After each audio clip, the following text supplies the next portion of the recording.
নমস্কাৰ বন্ধুসকল, মই ৰাতুল কুমাৰ আৰু আজি এটা নতুন ভিডিঅ' লৈ আপোনালোকক স্বাগতম জনাইছোঁ। আৰু এই ভিডিঅ'টোত আমি কৈলাশ পৰ্বতৰ কিছু নজনা কথাৰ বিষয়ে আলোচনা কৰিম। সেয়েহে আপোনালোকে এই ভিডিঅ'টো আৰম্ভণিৰ পৰা শেষলৈ চাইছে। আজি আমি আলোচনা কৰিবলৈ ওলোৱা কৈলাশ পৰ্বতৰ কিছু নজনা তথ্য আপোনালোকলৈ লৈ আহিছোঁ। আৰু এই কৈলাশ পৰ্বত তিব্বত মালভূমিত অৱস্থিত আৰু তিব্বত মালভূমিৰ পৰা ইয়াৰ উচ্চতা প্ৰায় 22,000 ফুট হয়। আৰু কিছু লোকে ইয়াক স্বৰ্গলৈ যোৱা খটখটি বুলিও কয়। কৈলাশ পৰ্বতখন সমগ্ৰ বিশ্বজুৰি বিখ্যাত, কিয়নো ইয়াৰ হাইট আজিলৈকে কোনোৱে বগাব পৰা নাই, ইয়াৰ উচ্চতাত কোনোৱে বগাব পৰা নাই। আৰু ইয়াৰ ওচৰৰ পাজৰে প্ৰায় 5টা মঠ মন্দিৰ আছে।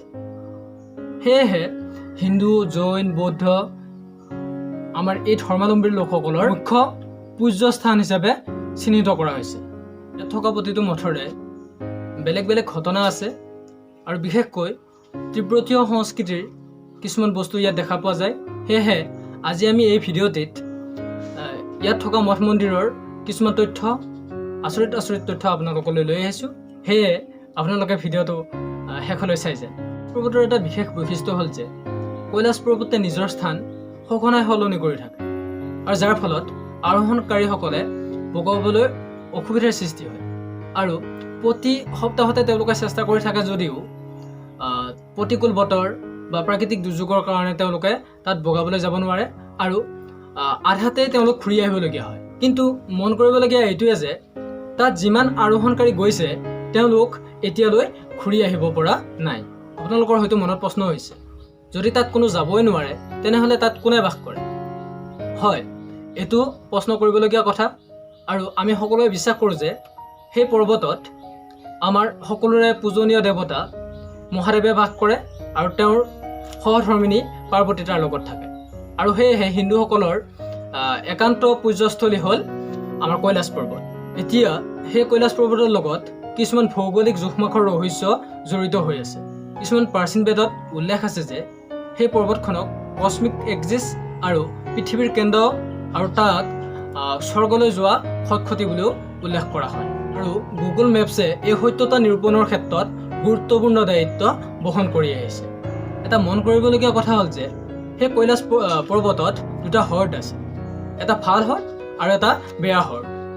এতিয়া আপোনালোকৰ হয়তো মনত প্ৰশ্ন উঠিছে, ভাল হ্ৰদটো কি আৰু বেয়া হ্ৰদটো কি? এতিয়া ভাল হ্ৰদটো হ'ল মানস সৰোবৰ আৰু বেয়া হ্ৰদটো হ'ল ৰাক্ষসতাল। কৈলাশ পৰ্বতৰ এফালে ভাল হ্ৰদ আৰু এফালে বেয়া হ্ৰদ এটা আছে। কিন্তু এই দুটা হ্ৰদে এইটোৱে সূচায় যে এজন মানুহৰো ভাল আৰু বেয়া দুটা গুণ থাকিব পাৰে। আৰু এটা কথা লক্ষণীয় কথা আছে যে ইয়াৰ মানস সৰোবৰৰ পানী বিশুদ্ধ হয় আৰু ৰাক্ষসতালৰ পানীটো নিমখীয়া হয়।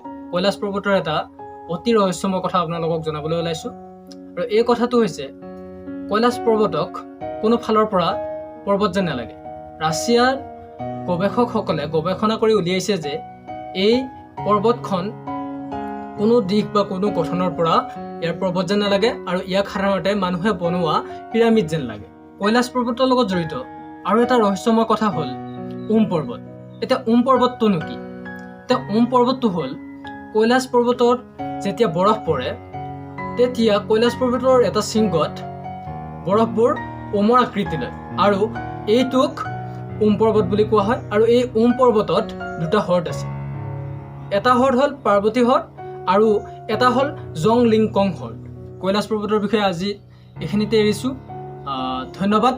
জয় অসম, জয় হিন্দ।